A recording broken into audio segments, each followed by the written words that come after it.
खालीपन से डर लगता है, सांसों के खालीपन से डर लगता है, हर एक धड़कन से डर लगता है। तुझ में तलाशने की ऐसी आदत लगी खुद को, तुझ में तलाशने की ऐसी आदत लगी खुद को कि अब खुद के खो जाने का डर लगता है। अब थोड़ा सा ऑफ ट्रैक हो जाएंगे हम। एक्चुअली मैंने बोला मैं होम्योपैथिक स्टूडेंट हूँ, सो जनरली मैं लव पे, रोमांस पे, इसी पे लिखती थी पहले। बट ये जो पोएम है मैं भूल गई थी, इसमें मैं एक्चुअली सब भूल गई थी। हम लोगों का एक कैंप था जो हमने एक छोटे से गांव में किया था, देवास के बाहर। सो वहाँ पे मेरी मुलाकात एक छोटी सी बच्ची से हुई। उसके बाद मुझे जो एक उसका जो इरिटेशन, जो फ्रस्ट्रेशन और जो देखने को मिला, उसको मैंने इस पोएम में लिखने की कोशिश की है। हर एक लड़की के जीवन में ऐसा एक पल आता है जब उसके अंदर बहुत सारा फ्रस्ट्रेशन, एंगर और बहुत कुछ चल रहा होता है। सो ये पोएम है, मैं भूल गई थी लेकिन मैं इसको कभी नहीं भूल सकती। स्वागत है। वो खिड़की की ओर से बाहर झांकती दो मासूम आंखें, वो खिड़की की ओर से बाहर झांकती दो मासूम आंखें, समेटे हुए वो खुद में जैसे हजारों रंग जो कि बिखेर दिए जाएं किसी कैनवस पर सहसा जैसे इन आंखों में लहू उतर आया हो। मैं भूल गई थी कि समाज के ये सो कॉल्ड ठेकेदार बैठे हैं ताक लगाए कि ये नन्ही चिड़िया कोशिश तो करे पिंजरे से बाहर निकलने की और इसके पर कतर दिए जाएं। बहुत बढ़िया। मैं भूल गई थी कि भले ही मैं आसमां को नापती फिरूं, मैं भूल गई थी कि भले ही मैं आसमां को नापते फिरूं, अंततः मेरी सीमा तो आंगन का वो छोर ही है। भले ही मैं आसमां को नापती फिरूं, अंततः मेरी सीमा तो आंगन का वो छोर ही है। भले ही क्यों ना मैं भरती फिरूं कल्पनाओं की उड़ान, भले ही क्यों ना भरती फिरूं मैं कल्पनाओं की उड़ान, पर लाडला सपूत पास हो जाए तो बात कुछ और ही है। मैं भूल गई थी कि जमाना बदल गया है, सोशल नेटवर्किंग, टेक्नोलॉजी का दौर है। मैं भूल गई थी जमाना बदल गया है, सोशल नेटवर्किंग, टेक्नोलॉजी का सो कॉल्ड दौर है। पर समाज की सोच आज और भी ज्यादा विकृत है, कैसे? पहले तो बस मेरे आशाओं के कमल कुचल दिए जाते थे, मगर अब ये घेरे हुए हैं मुझे उस अमर बेल की तरह, और पल पल मेरा हनन कर आनंदित हो रहे हैं। मैं भूल गई थी कि जहां चारों ओर इन बड़ी मूंछों वालों की तूती बोलती है, और जो ताव देते रहते हैं अपनी इन मूंछों को, वहां मेरी स्वच्छंदता का आलाप कौन सुनेगा? और डूब जाएगी एकाएक यह आवाज, जैसे कोई पत्थर डूब जाता है तालाब में। मैं भूल गई थी कि कैसे निकल सकती हूँ मैं यहाँ से बाहर, जबकि अस्मिता के लुटेरे चारों तरफ घूम रहे हैं, बिल्कुल उन भूखे भेड़ियों की तरह जो टूट पड़ेंगे अपने शिकार पर और कर देंगे उसे शत विक्षत। अब ड्रिफ्ट ओवर आता है, The poem changes. मैंने अपने आप की शुभांगी को जिंदा किया and the poem changes. न जाने क्यों अचानक आत्म के अस्तित्व की अनुभूति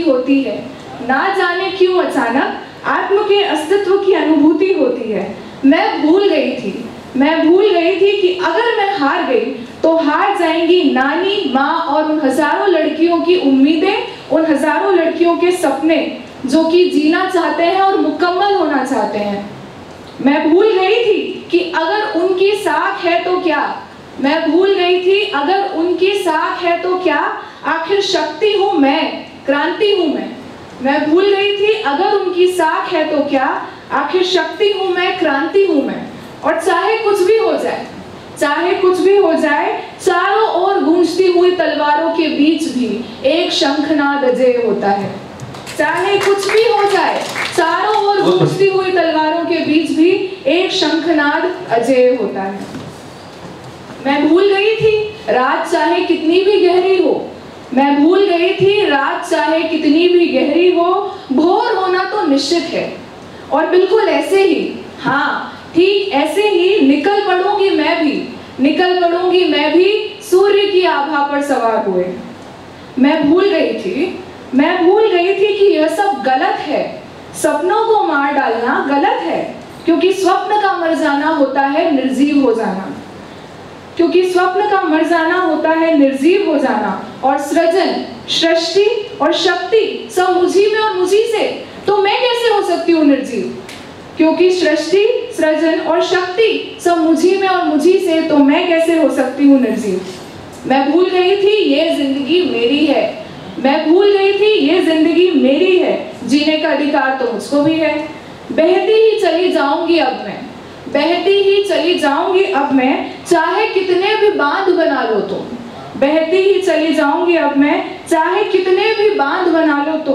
बिल्कुल उस नदी की तरह तुम्हें अपने वेग में बहा ले जाऊंगी मैं। सो ये तो थोड़ा सा वो बच्ची से मैं मिली और सडनली बहुत कुछ फ्रस्ट्रेशन, एंगर जो भी था वो बाहर आया। बट एक्चुअली मैं लिखती हूँ रोमांस पे, सो एक रोमांटिक सा थोड़ा सा स्वागत। The one who is in love ना, उसको हर जगह प्यार ही नजर आता है, प्रेमी ही नजर आता है, कुछ भी देख ले प्रेमी ही नजर आता है। सो इस पोएम में प्रेमी ही नजर आएगा। So the title of the poem is तो तुम याद आते हो, and it goes like this। जब भी घनी रात होती है और बैठी होती हूँ मैं मखमली आसमां के नीचे, और ये चांद भी ना करता है लुका छुपी बदलियों के साथ, जैसे कि कुछ जताना चाहता हूँ मुझे, तो तुम याद आते हो। चकाचौंध से दूर कभी जब बैठी होती हूँ किनारे पर, और सामने अथाह समंदर होता है, ढेरों उन्माद रूपी तरंगे लेकर, बिल्कुल तुम सा, और समेटे हुए भीतर अनंत गहराई और प्रेम, और एक लहर अचानक आकर मेरी उंगलियों को गुदगुदाती है, तो तुम याद आते हो। जिंदगी की दौड़ धूप से अलग जब होते हैं चंद पल फुर्सत के, और गुनगुनाती हूँ मैं अपने गलिहारे में, और अचानक एक झोंका आता है हवा का मतवाला सा, और अटकेलियां करता है मेरे केशों से, तो तुम याद आते हो। पता है जब भी कभी दिल की जमीन बंजर होती है, अवसाद के बादल घने होते हैं और बरस पड़ते हैं बेज़र से, और फिर सौंधी सी खुशबू आती है और घुल जाती है मेरी सांसों में, तो तुम याद आते हो। दिन भर की थकान से चूर जब बिखर जाती हूँ मैं बिस्तर पर, और फिर सुबह होती है, सूर्य के मुख पर कुछ अलग ही तेज होता है, और मैं दुआ में हाथ उठाती हूँ, तो तुम याद आते हो। बस इतना ही तो कहना था तुमसे, सचमुच तुम बहुत याद आते हो। अब एक शेर। हंसी महफिल में कुछ तंज हुए हम पर ऐसे भी, रुख से नकाब हटा दो तो करार आ जाए। बहुत बढ़िया, क्या बात। दिल में लिए दर्द और हाथों में जाम भी, तेरा दीदार हो और चर्चा ये सरेआम हो जाए। योरकोट मैंने एक्चुअली 2 दिन पहले ही ज्वाइन किया है। इसी महीने मुझे योरकोट के बारे में मेरे कुछ फ्रेंड्स ने बताया, और द कोइंसिडेंसेस जैसे ही मुझे पता चला ओपन माइक इंदौर में हो गया। सो जो मेरा पहला कोट जो मैंने योरकोट पे लिखा है वो है, I was an iceberg of the Jack Frost, he entered as a vital beam, carved a shimmering stroke on me and took me away forever. So with this I would like to end up. Thank you.